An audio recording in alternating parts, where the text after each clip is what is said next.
Welcome back to another Nature's Always Right episode with Steve and Cornette, and today I wanted to take you through our journey of how we found this property by showing you some of the other properties that we took a look at before we eventually settled on the one that I'm at right now. And if you haven't seen a tour of this property and you're interested to see what everything looks like and all the features, check out this video or link in description.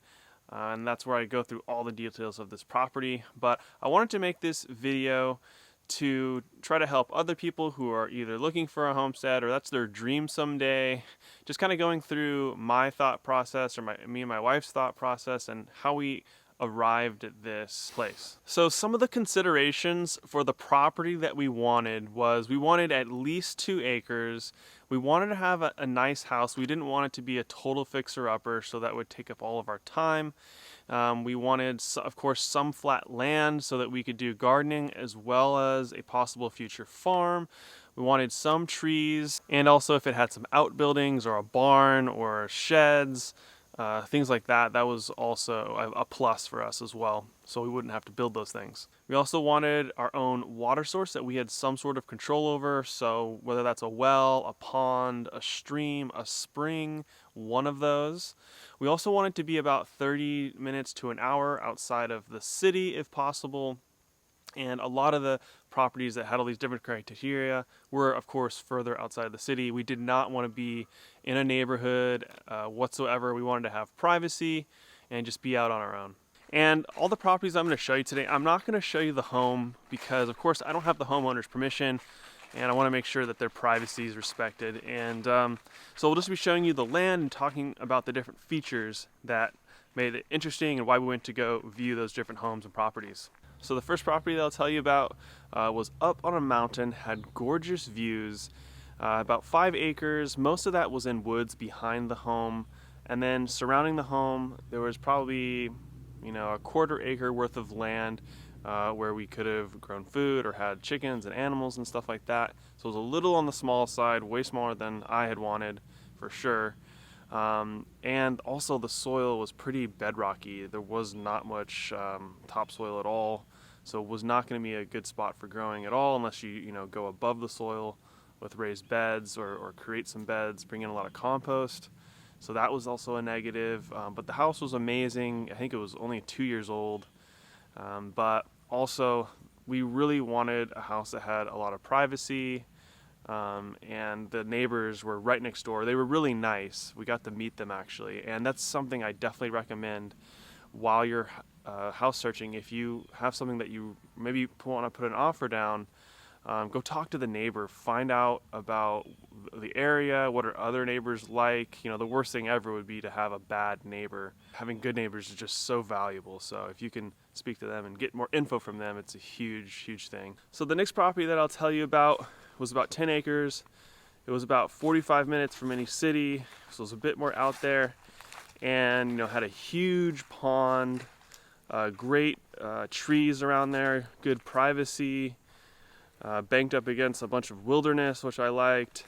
But when I walked around the property, and I walked all around each of these properties to see what was going on, and I noticed there was tons of areas where there was a lot of mud, and a lot of areas where I could see people had gotten stuck with their truck or their four-wheeler or whatever it was, and that was a big negative. So I could tell a lot of water got trapped up in a couple areas of the property, kind of down near the house where I'd want to do a lot of things. So that became a super negative for us.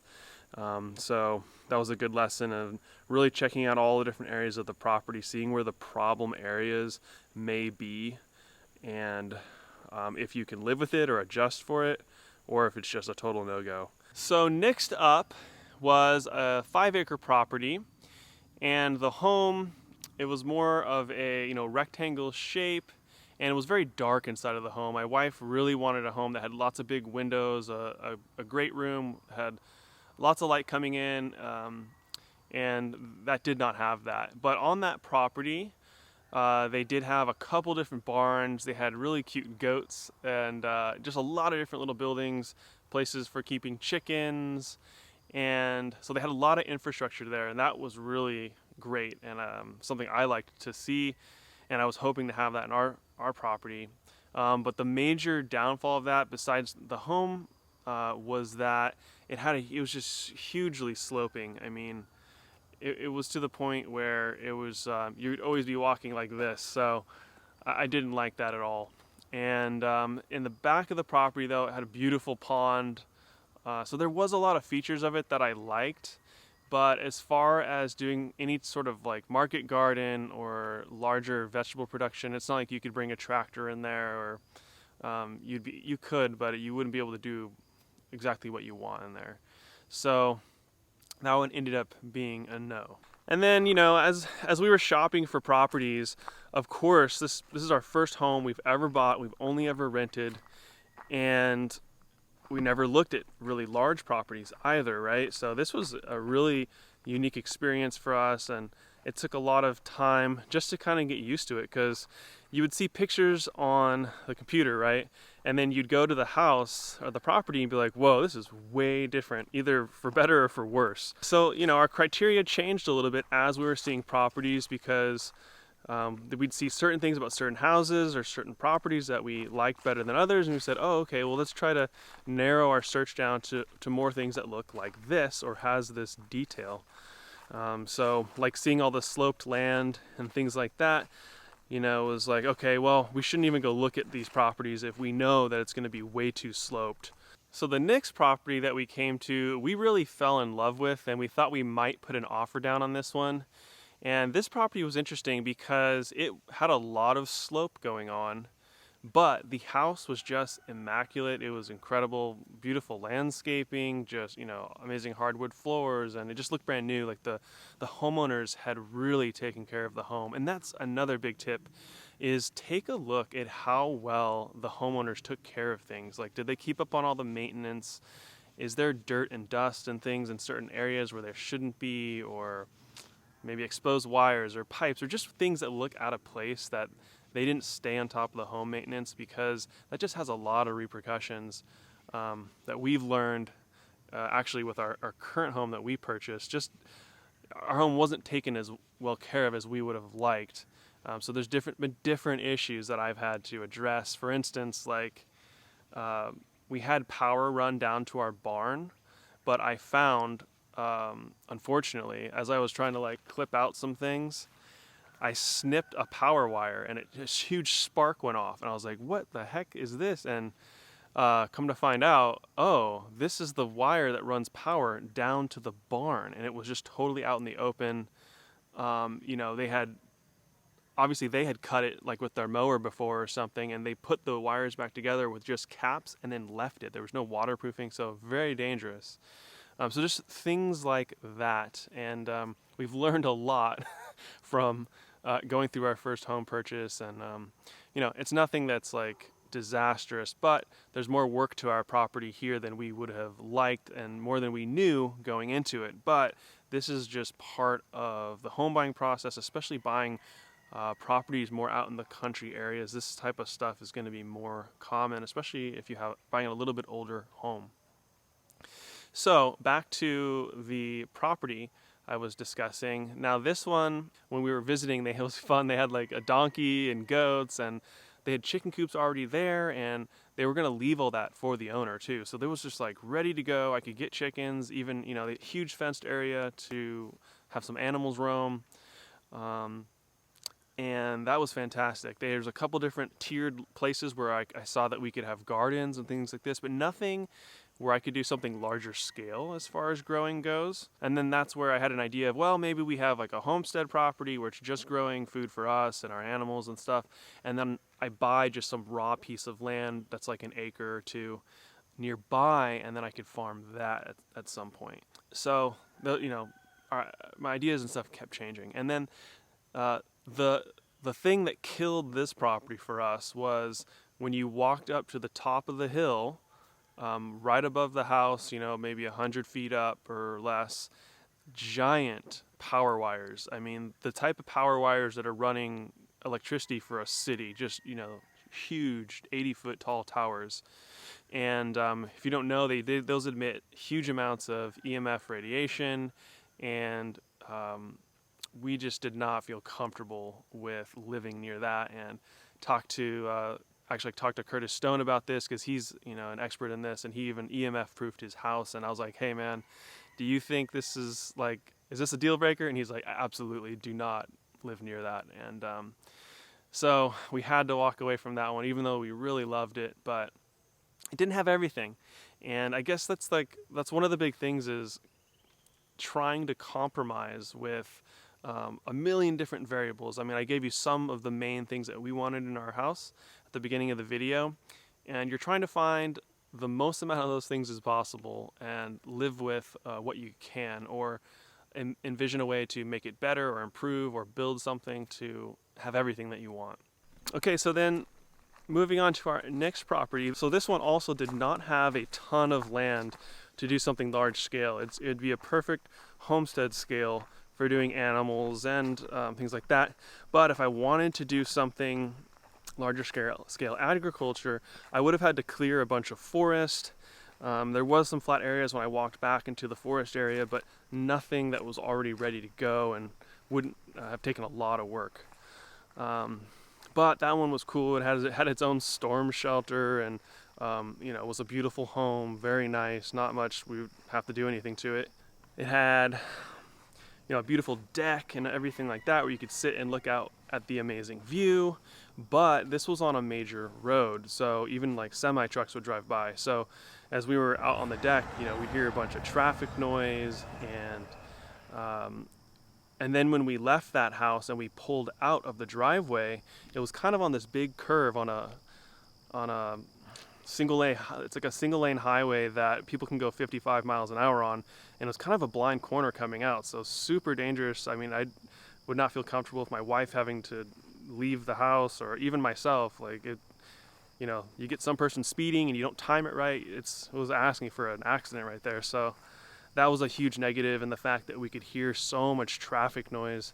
We want to get away from the city and all those noises and just hear nature and things. So that was a big deal breaker for that property.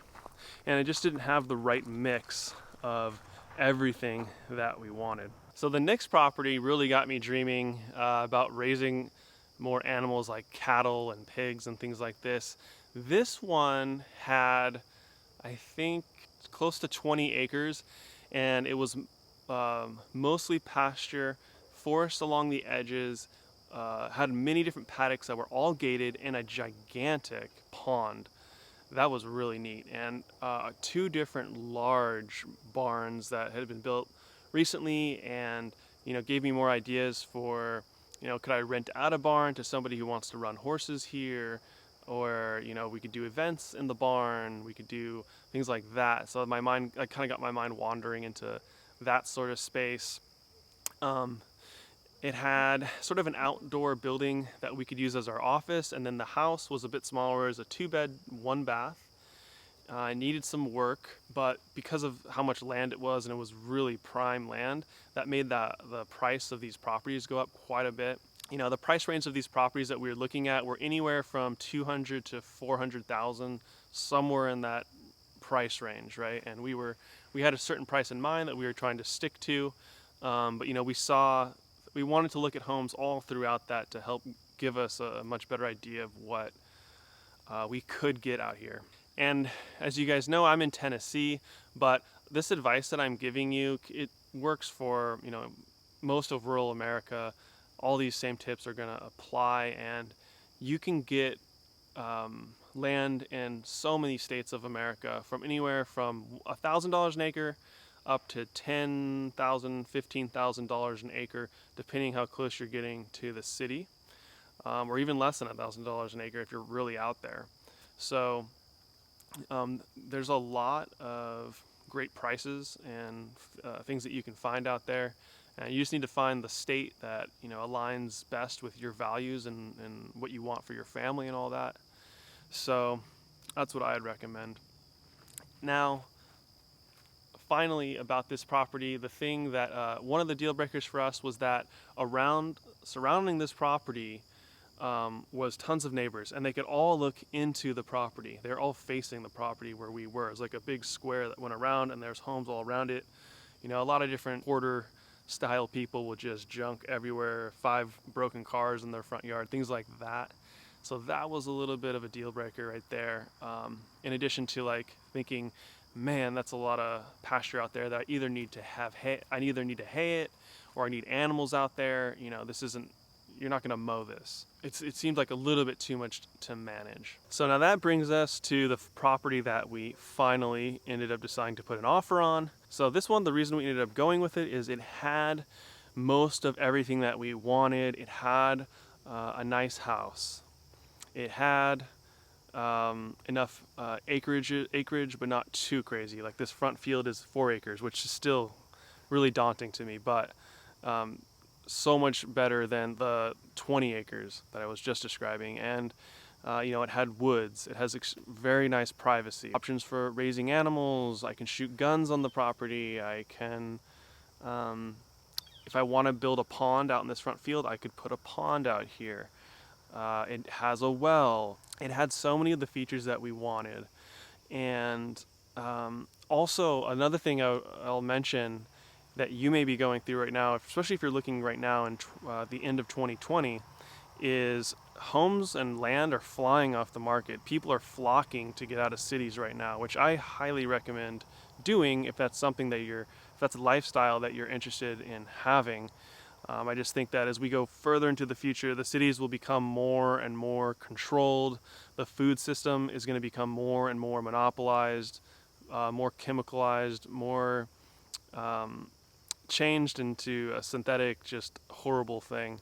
So the more you can control your food, the better health for your family, the more freedom that you're going to have for you and your family as well. If you're not dependent upon the system so much, they can't control you as much. So, you know, that's kind of been my mantra for the whole life of this channel, is the reason you want to grow your own food is so that you can have liberty for your family and health for your family. So because there's a lot of people buying homes, like the market is hot right now, so it's hard to find homes. And the area that we were looking also, there wasn't tons of options. And you know, we had been looking for 6 months or more before we even came over here to start.